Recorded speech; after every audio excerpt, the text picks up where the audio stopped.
বাজারের কেনা গরম মশলায় কি শুধু ধনে আর জিরার আধিক্য থাকে?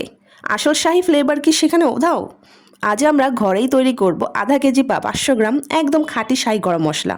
ট্রাস্ট মি, এই মশলা একবার বানালে আপনার ঘরের সুগন্ধে প্রতিবেশীরাও এসে জিজ্ঞেস করবে আজ স্পেশাল কি রান্না হচ্ছে।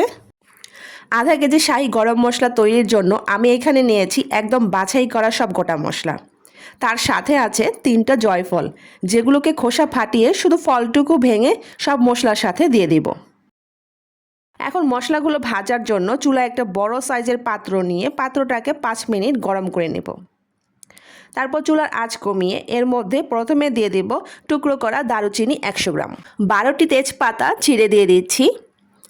এখন দিচ্ছি ছোট সবুজ এলাচ 150 গ্রাম, বড় কালো এলাচ দিচ্ছি 40 গ্রাম। এখন এই সবগুলো উপকরণ একদম হালকা আঁচে 2 মিনিট ভেজে নেব।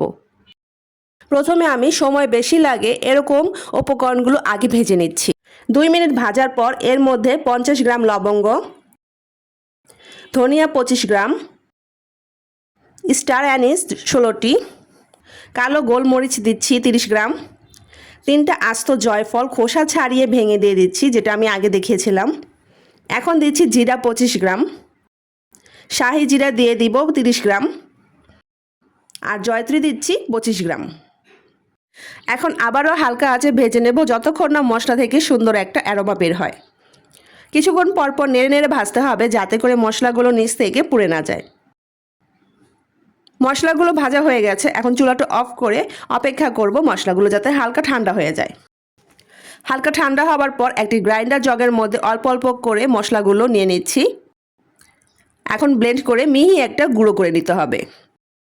মিহি একটা গুঁড়ো করলে এতে রান্নার সময় মাংসের ঝোল বা গ্রেভিটা খুব স্মুথ হবে, কোনো দানা দানা থাকবে না।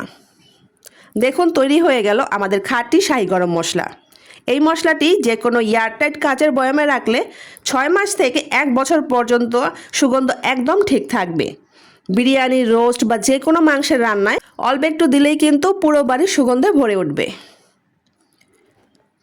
আজকে তবে এই পর্যন্তই। ভিডিওটি ভালো লাগলে লাইক দিতে ভুলবেন না, আর আপনাদের প্রিয়জনের সাথে শেয়ার করুন যাতে তারাও ঘরে তৈরি এই শাহী মশলা তৈরি করে নিতে পারে।